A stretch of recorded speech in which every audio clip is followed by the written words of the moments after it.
헤롯 왕 때에 예수께서 유대 베들레헴에서 나심에 동방으로부터 박사들이 예루살렘에 이르러 말하되 유대인의 왕으로 나신 이가 어디 계시냐 우리가 동방에서 그의 별을 보고 그에게 경배하러 왔노라 하니 헤롯 왕과 온 예루살렘이 듣고 소동한지라. 왕이 모든 대제사장과 백성의 서기관들을 모아 그리스도가 어디서 나겠느냐 물으니 이르되 유대 베들레헴 위원이 이는 선지자로 이렇게 기록된 바 또 유대 땅 베들레헴아 너는 유대 고을 중에서 가장 작지 아니하도다. 내게서 한 다스리는 자가 나와서 내 백성 이스라엘의 목자가 되리라 하였음이니이다. 이에 헤롯이 가만히 박사들을 불러 별이 나타난 때를 자세히 묻고 베들레헴으로 보내며 이르되 가서 아기에 대하여 자세히 알아보고 찾거든 내게 고하여 나도 가서 그에게 경배하게 하라. 박사들이 왕의 말을 듣고 갈새 동방에서 보던 그 별이 문득 앞서 인도하여 가다가 아기 있는 곳 위에 머물러 서 있는지라. 그들이 별을 보고 매우 크게 기뻐하고 기뻐하더라. 집에 들어가 아기와 그의 어머니 마리아가 함께 있는 것을 보고 엎드려 아기께 경배하고 보배압을 열어 황금과 유향과 몰약을 예물로 드리니라. 그들은 꿈에 헤롯에게로 돌아가지 말라 지시하심을 받아 다른 길로 고국에 돌아가니라. 세상에서 알려지지 않은 한 작은 마을에서 유대 부부 사이에 한 남자 아기가 태어났습니다. 그 아이의 어머니는 조그만 텃밭에서 농사를 지었고 아버지는 목수일을 했습니다. 그 아이는 30살이 될 때까지 아버지 뒤를 이어서 작은 목공소에서 함께 일을 했습니다. 그리고 그 후에 3년 동안 설교를 하면서 곳곳을 돌아다녔습니다. 그는 한 권의 책도 쓴 적이 없습니다. 일정한 직업도 없었습니다. 자기의 집도 없었습니다. 공교육을 받아본 적도 없었습니다. 큰 도시에 가본 적도 없었습니다. 자기가 자란 동네에서 그렇게 멀리 벗어난 적도 없었습니다. 그냥 이 사람은 몸뚱이 하나뿐인 그냥 고독한 총각이었습니다. 사람들은 그가 행하는 일들을 정말 이상하게 쳐다봤습니다. 그리고 많은 사람들이 그를 적대시했고 또 그의 친구들로 그들로부터 떠나가기도 했고 그 중에 한 명은 그를 배신했습니다. 그러다가 그는 억울한 재판의 희생물이 돼서 십자가에 매달려 죽었습니다. 죽은 뒤에도 무덤이 없어서 그냥 그를 잘 알던 한 사람이 무료로 빌려준 무덤에서 일명 새빵 무덤에서 겨우 장사를 치렀습니다. 그런 후에 20세기가 흘렀습니다. 2000년이 흘렀습니다. 뜻밖에도 이 고독한 사나이는 오늘에 와서 인류 역사의 중심이 되었습니다. 역사상 내로라 할 만한 위인들 정말 많았습니다. 정말 많습니다. 그런데 그 모든 위인들을 다 합쳐도 이 남자 한 명을 감당할 수가 없을 만큼 이분은 인류에 엄청난 영향력을 끼쳤습니다. 이 사나이가 바로 예수 그리스도이십니다. 예수님은 냄새나고 아무도 돌아보지 않는 허름한 마구간에서 태어나셨습니다. 어떤 사람은 그렇게 말합니다. 내가 만약에 그 시대 그곳에 있었다면 절대 아기 예수님을 모른 채 하지 않았을 거다.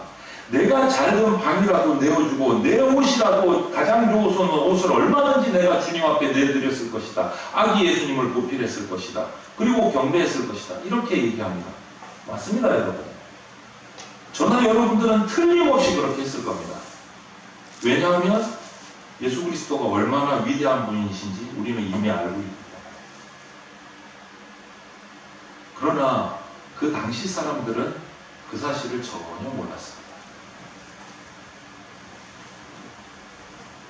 이제 예수님이 태어났을 당시의 유대 땅 베들레헴을 한번 살펴보겠습니다, 여러분. 예수님께서 태어나심으로 그날 저녁 갑자기 온 세상이 소란해졌어요.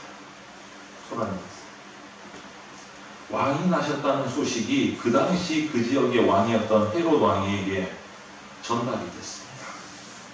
온 예루살렘에 그 소문이 다 퍼졌습니다. 이 소식이 전해지니까 정말 각자 다른 반응들이 나타났습니다. 그래서 세상은 더 혼란해졌습니다. 그 왕을 적극적으로 환영하는 사람도 나타났고, 그런 왕이 태어나든지 말든지 나에게는 아무런 상관이 없다는 듯이 무시하는 사람도 나타났고, 또 한편으로는 적극적으로 새로 태어난 왕을 향해서 적대감을 품는 사람들도 나타났습니다. 여러분, 이 세 부류의 사람들을 오늘 우리가 살펴보면서 말씀의 능력을 받고자 합니다. 먼저 적대감을 품은 사람들, 왜 그렇게 예수님의 태어나심을 증오했을까? 그 첫 번째 인물로 등장하는 사람이 헤롯 왕입니다.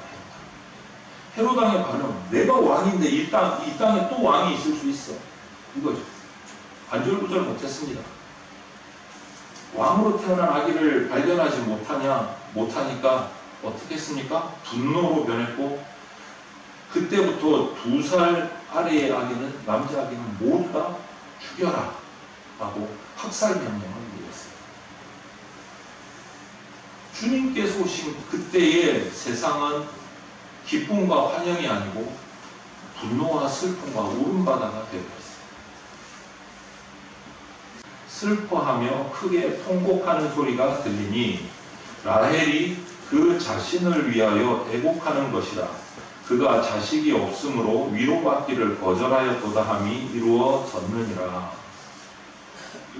주님이 이 땅에 오신 날 헤롯으로 말미암아 그 지역은 완전히 슬픔, 비탄, 그게 다였어요. 정말 이해할 수 없는 일이 벌어진 겁니다. 이 땅에 희망을 주시기 위해서, 이 땅에 기쁨의 소식을 전해주시기로 그 목적을 가지고 오신 분이 태어난 날, 비극적인 일이 벌어진 거예요. 그 이유가 뭐겠습니까? 그토록 기다렸던 메시아가 왔는데, 춤추고 찬양하고 잔치 베풀고 해도 시원치 않을 판에 온 땅이 울음소리로 바뀌었어요. 죽은 아이를 품에 안은 부모들이 가슴을 치면서 하늘을 향해서 울부짖는 현상이 나타났습니다. 그런데 여러분, 역설적으로 표현하면 우리 구주 예수님께서는 바로 이것을 위해서 오셨습니다. 이상하죠?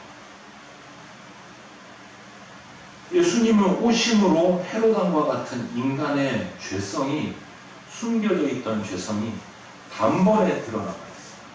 단번에. 예수님이 이 땅에 오시자마자 비극적인 인간의 죄성이 그대로 드러났고, 그 죄성의 결과로 엄청난 슬픔들이 일어나고 재해가 일어나고 있다는 것을 온 땅에 공포해버리는 현상입니다.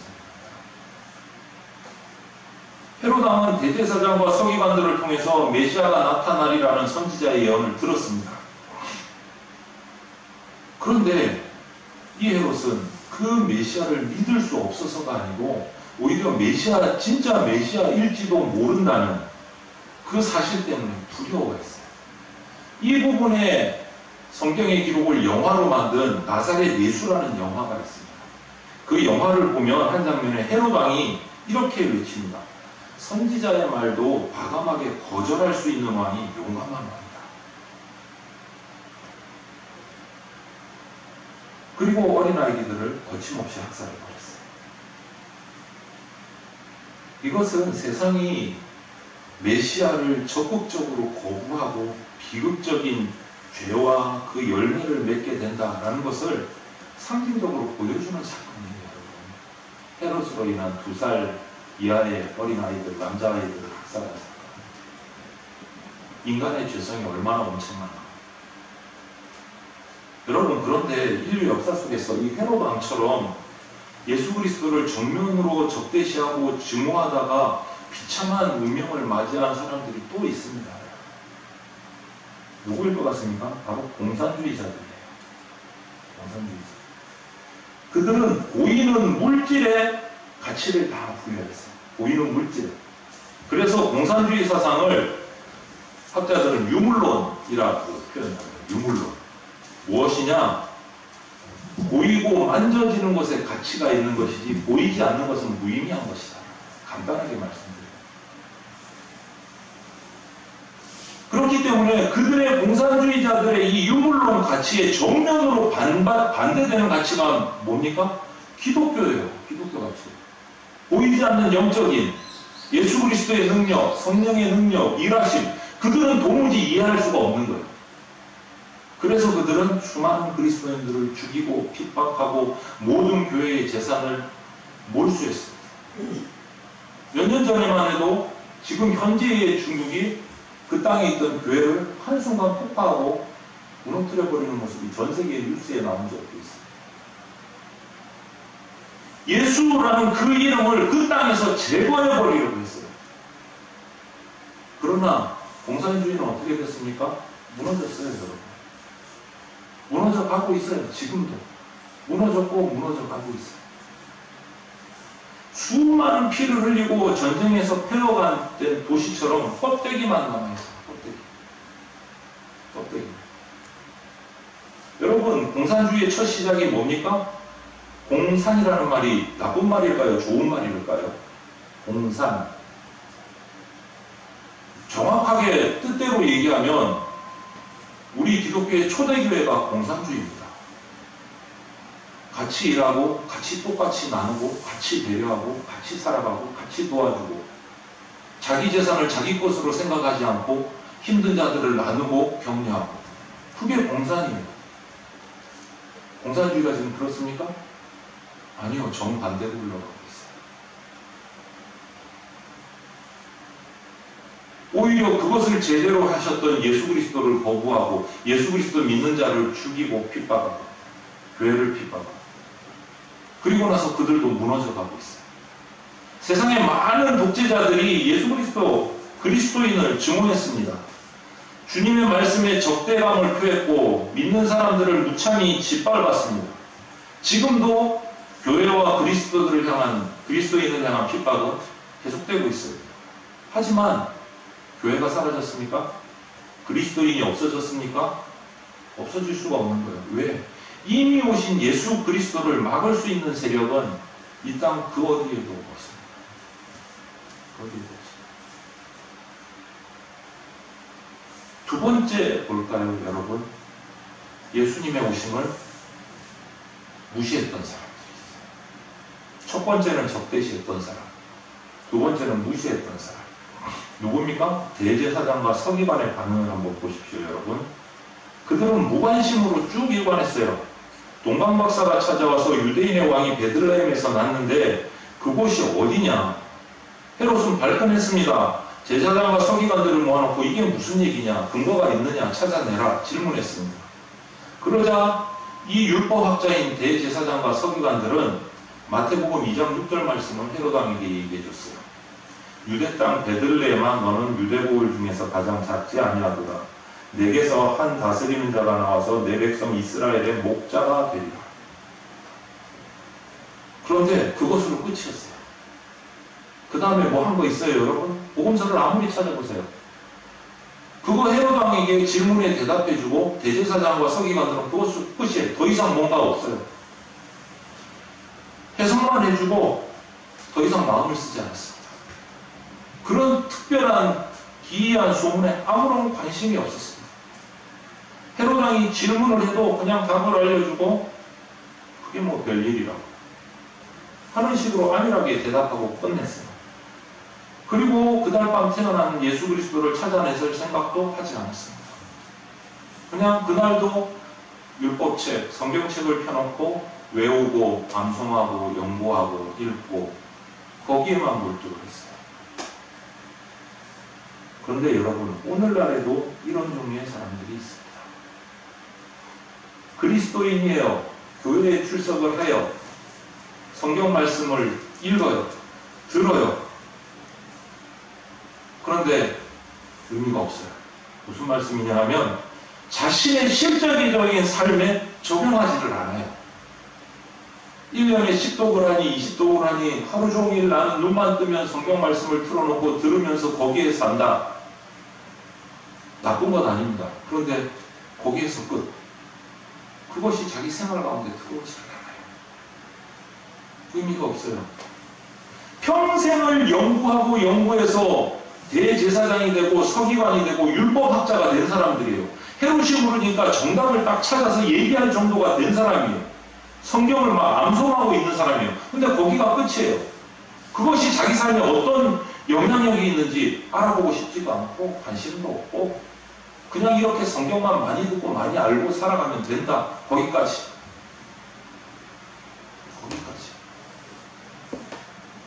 그들의 신앙생활은 그냥 습관적인 행동이에요. 남들이 보니까 기도하고 기도하는 시간 됐으니까 그냥 기도의 자리에 앉아있고 예배하는 시간 됐으니까 그냥 예배 자리에 나가고 그 기도가 나에게 왜 필요한지 그 예배가 나에게 어떤 영향력을 주는지 그 말씀이 나를 어떻게 변화시킬 것인지 관심 없어요. 그냥 예배 참석했으니까 만족. 기도 시간 1시간 앉아 있었으니까 만족. 하루 종일 성경 들었으니까 만족. 그걸로 끝.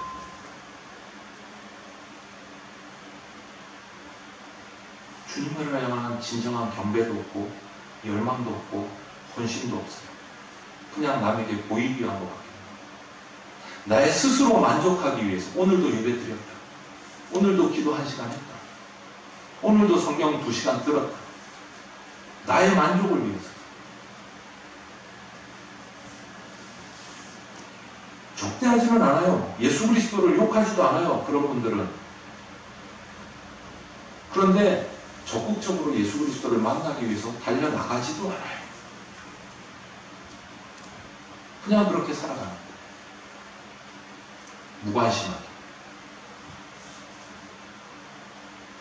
메시아가 오셨음에도 무관심한 태도로 일관한 제사장과 서기관들을 보신 하나님의 마음이 어땠을까? 여러분 한번 생각해 보세요.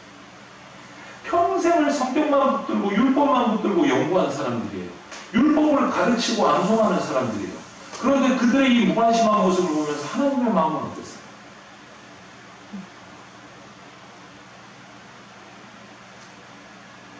하나님은 그 인류를 구원하기 위해서 오랫동안 준비하신 독생자 예수 그리스도 메시아를 이 땅에 보내주셨습니다. 그런데도 그들은요, 자기 생각에 파묻혀서, 자기 판단에 몰두해서, 자기만의 구조에 사로잡혀서 정말 하나님의 중요하고 결정적인 순간을 놓쳐버리고 말았어요. 여러분 객관적으로 판단해보세요. 이 말씀을 듣는 순간 제일 먼저 잘 찾아갈 수 있는 사람이 누굽니까? 말씀을 제일 잘하는 사람. 제사장 서기관이잖아요. 근데 그들은 그것과 아무 상관이 없었어요. 아무 상관이 없었어요. 정말 일생일대의 중요하고 결정적인 순간을 놓쳐버려요.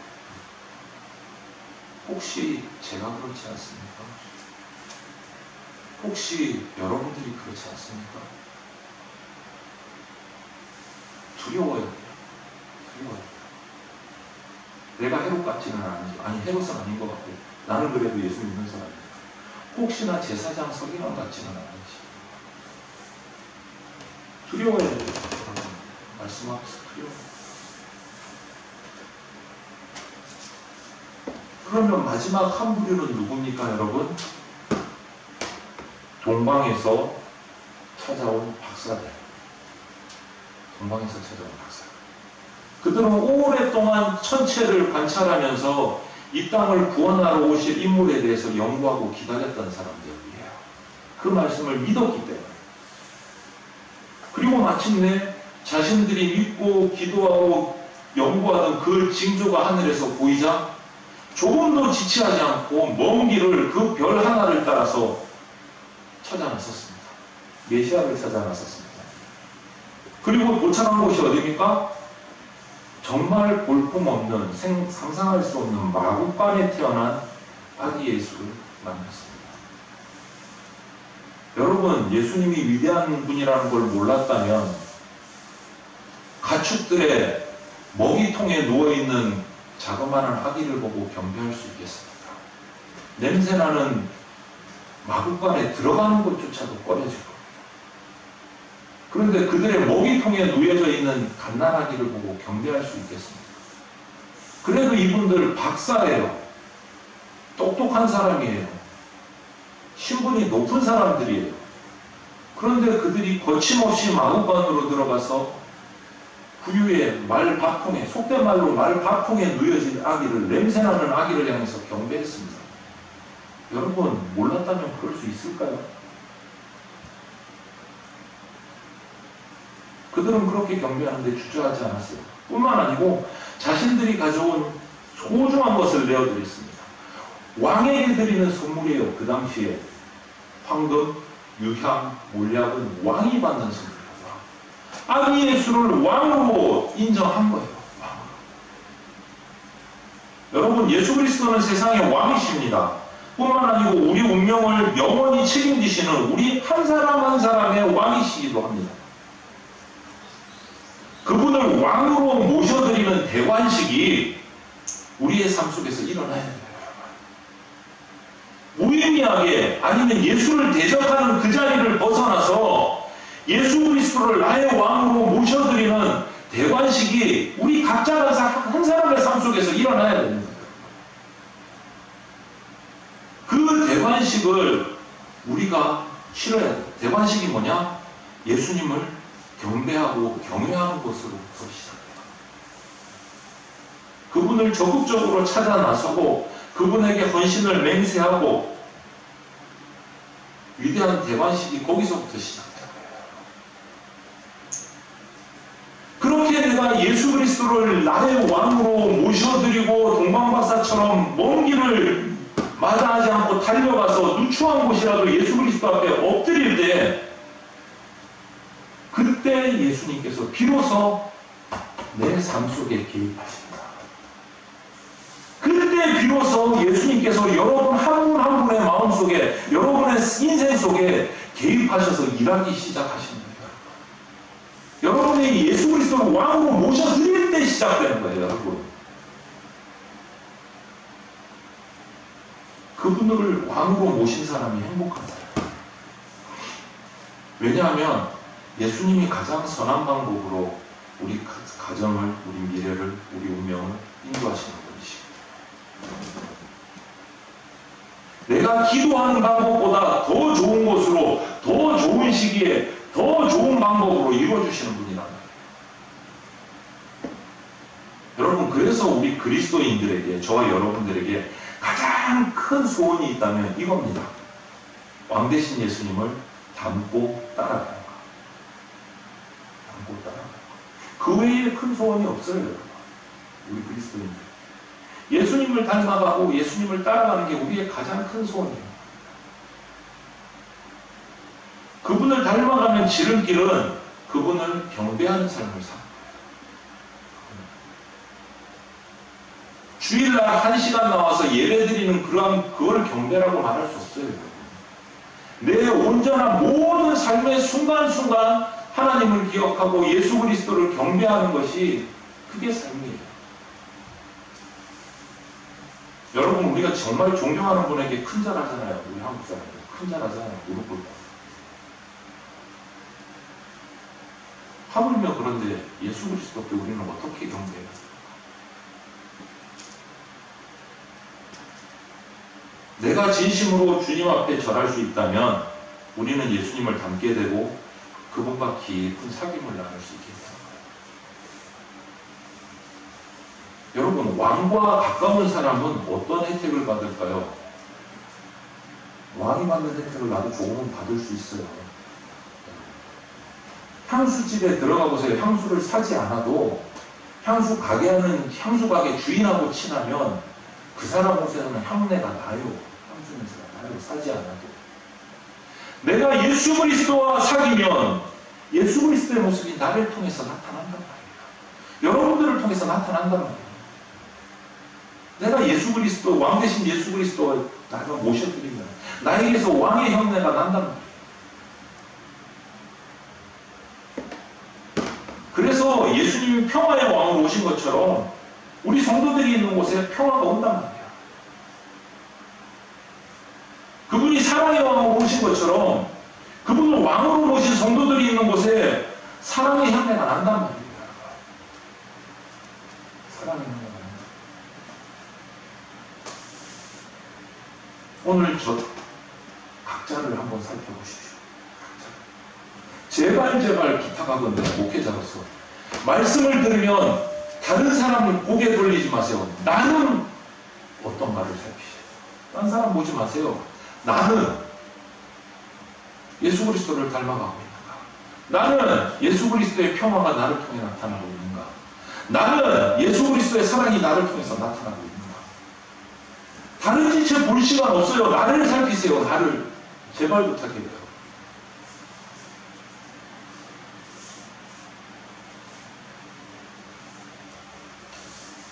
2021년 6월 20일 오늘 우리는요, 우리 교회가 일본의 신사참배 우상숭배를 그 핍박을 순교신앙으로 이겨낸 재건교회로 이 땅에 세워진 지 38주년을 맞이하고 있습니다. 참 긴 시간입니다. 정말 귀하고 정말 감사한 이날에 3대 목회자로 부름을 받은 저는 우리 교회가 우리 교회를 이루고 있는 여러분 한 성도 한 성도들이 또 우리 교회가 대전교회가 예수님을 닮아가고 있는가 라는 정말 중요한 질문을 던졌습니다. 이날에 교회 설립 38주년을 맞이하면서 정말 중요한 질문을 던진 겁니다. 우리 대전교회가 예수님을 닮아가고 있는가? 우리 대전교회 성도들 한 분 한 분이 예수 그리스도를 닮아가고 있는가? 이 질문은 천국을 향해 가고 있는 이 땅의 교회와 그 교회에 속한 그리스도인 된 저와 여러분에게 결코 아무 생각 없이 넘길 수 있는 질문이 아니에요. 이 질문은 너무너무 중요한 질문이고 반드시 해야 되는 질문이고 반드시 그 질문에 답을 할 수 있어야 됩니다. 그냥 넘길 수 있는 질문이 아니라는 거예요. 이 질문은 우리 교회가 예수 그리스도를 닮아가고 있는가? 우리 교회 성도가 내가 예수 그리스도를 닮아가고 있는가? 물적해갖고 넘어갈 수 있는 질문이 아니란 말이에요. 반드시 대답하셔야 돼요, 여러분. 눈물을 흘리든 콧물을 흘리든 쥐어짜든 통쾌해서 웃음을 짓든 가슴을 치든 이 질문에 대답하셔야 됩니다. 이 질문에 대답하셔야 돼요. 누구는 어떤 대답하나 이거 볼 틈이 없어요. 내가 이 질문에 대답하셔야 돼요. 내가. 우리 교회가 38년 된 게 중요한 게 아니고요, 여러분. 감사하지만 38년 동안 예수 그리스도를 얼마나 닮아왔는가가 중요한 거예요.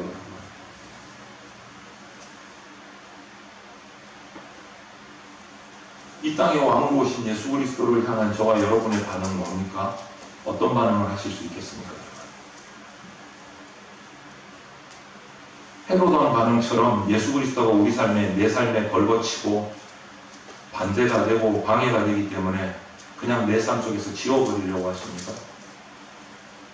아니면 제사장과 서기관들처럼 그냥 내 삶이 좋으니까 현재 바쁘니까 정신없으니까 신경 쓰기 싫어서 무관심하게 내버려 두시는 겁니다. 뭡니까 여러분? 여러분의 반응은 뭡니까? 우리가 예수 그리스도를 믿는 그리스도인이라면 동방박사처럼 끊임없이 그분을 향해서 달려나가야 해요. 끊임없이. 나는 평생 이만큼 살아왔으니까 이제 올 만큼 왔어. 괜찮아 이제. 난 천국 가는데 지장 없어가 아니고 끊임없이 주님을 향해서 달려나가셔야 돼요. 주님께서 나를 천국으로 부르시는 그날까지 달려가셔야 돼요. 그 종착역에서 예수님을 우리는 만나는 겁니다.